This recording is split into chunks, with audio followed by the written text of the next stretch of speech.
Shalom, salam sejahtera buat kita semuanya. Selamat datang di YouTube channel saya, di Andri Nababan Channel. Pada saat ini, saudara-saudara, kita akan mendengarkan kebenaran firman Tuhan. Namun sebelumnya, mari kita berdoa. Damai sejahtera Allah yang melampaui segala akal, itulah memelihara hati dan pikiranmu di dalam Kristus Yesus Tuhan kita. Amin. Bapak Ibu saudara-saudara yang dikasihi dalam nama Tuhan kita Yesus Kristus, firman Tuhan khotbah epistel pada minggu hari ini tertulis dalam 1 Petrus 3 ayat 18 sampai dengan ayat yang ke-22. Demikian pembacaan firman Tuhan. Sebab juga Kristus telah mati sekali untuk segala dosa kita.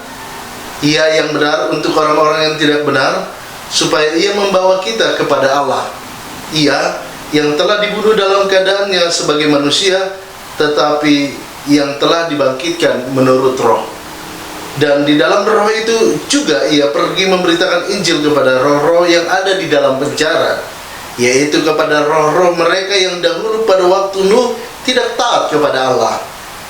Ketika Allah tetap menanti dengan sabar waktu Nuh sedang mempersiapkan bahteranya, di mana hanya sedikit, yaitu 8 orang yang diselamatkan oleh air bah itu.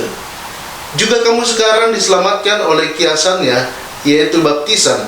Maksudnya bukan untuk membersihkan kenajisan jasmani, melainkan untuk memohonkan hati nurani yang baik kepada Allah oleh kebangkitan Yesus Kristus, yang duduk di sebelah kanan Allah setelah ia naik ke surga, sesudah segala malaikat, kuasa dan kekuatan ditaklukkan kepadanya.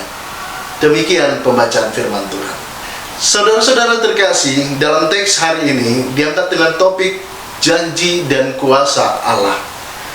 Pada saat ini kita akan berbicara tentang teks Petrus. Petrus yang berbicara tentang orang-orang berdosa pada zaman Nuh, yang hanya diselamatkan 8 orang dalam penantian Allah kepada orang-orang pada konteks pada masanya. Pemikiran diselamatkan dari air juga mengingatkan kita bahwasanya baptisan tentang air itu tersebut. Penulis 1 Petrus ini memandang bahwa peristiwa kemurahan Tuhan menunggu pertobatan manusia pada zaman Nuh, ketika Nuh mempersiapkan bahtera, tetap terhubung dengan peristiwa kemurahan Allah dalam Yesus yang menanti setiap orang bertobat. Walau hanya 8 orang yang akhirnya selamat di zaman Nuh, ini merealisasikan bahwa banyak yang terpanggil, namun hanya sedikit yang terpilih. Kita diajak untuk memasuki bahtera keselamatan dari Yesus Kristus yang menawarkan dirinya melalui baptisan dan penyerahan diri kepada Yesus Kristus. Pada ayat ke-18, saudara-saudara, ini adalah sebuah penghiburan dalam penderitaan yang memotivasi orang dalam penderitaan untuk menuju sebuah kebaikan. Kalau kita menderita karena berbuat baik, maka kita menderita dalam keadaan keteladanan Kristus Yesus. Menurut Petrus, bahwa berbuat baik memang berdampak baik bagi kita pribadi dan menghindarkan perbuatan-perbuatan jahat itu sendiri yang muncul dalam kehidupan. Namun tidak semua hal yang bisa dihindarkan meski kita telah berbuat baik. Ada kalanya kita menghadapi penderitaan justru karena kita memilih untuk tetap berdiri tegak dalam kebenaran itu sendiri. Bagi Petrus, penderitaan yang harus dialami karena orang berbuat jahat, karenanya menderita adalah kebenaran yang adalah berkat kasih Tuhan. Dunia ini telah membuat Kristus menderita, padahal dia hidup sesuai dengan kehendak Allah. Kematian Kristus menegaskan pengorbanannya, pengorbanan yang nampak yang tidak masuk akal.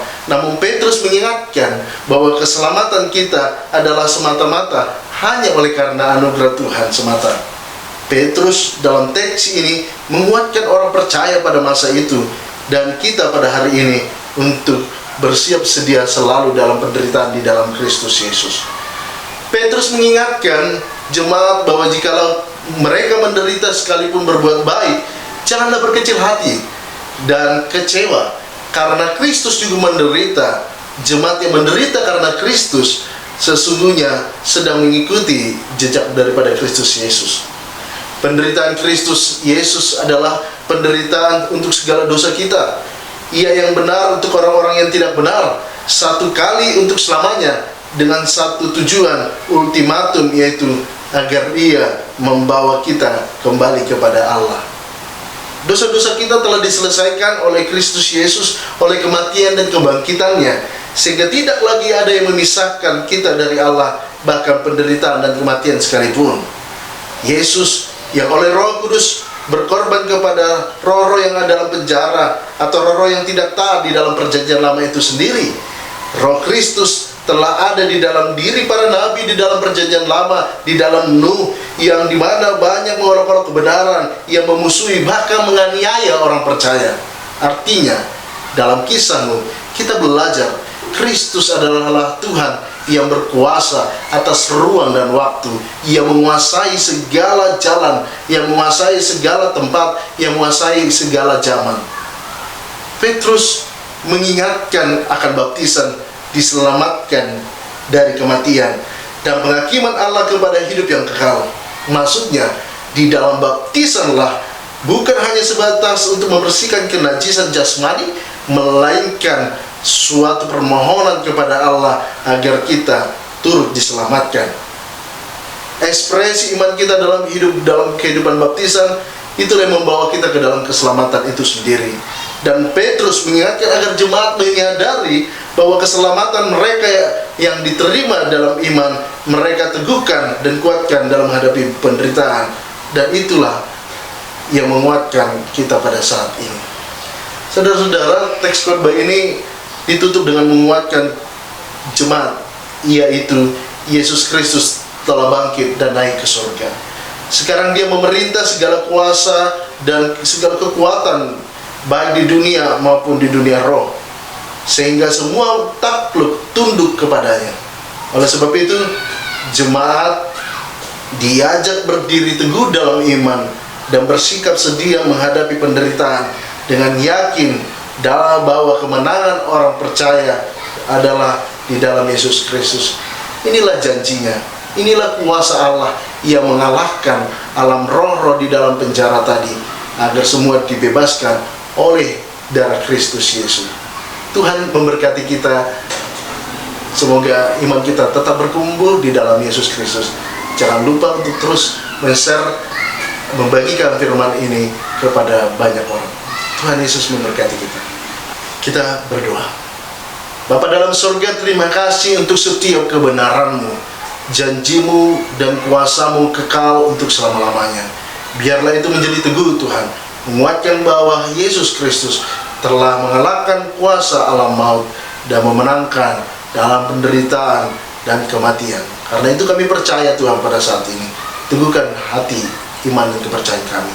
Di dalam nama Yesus Kristus kami berdoa kepadamu. Amin.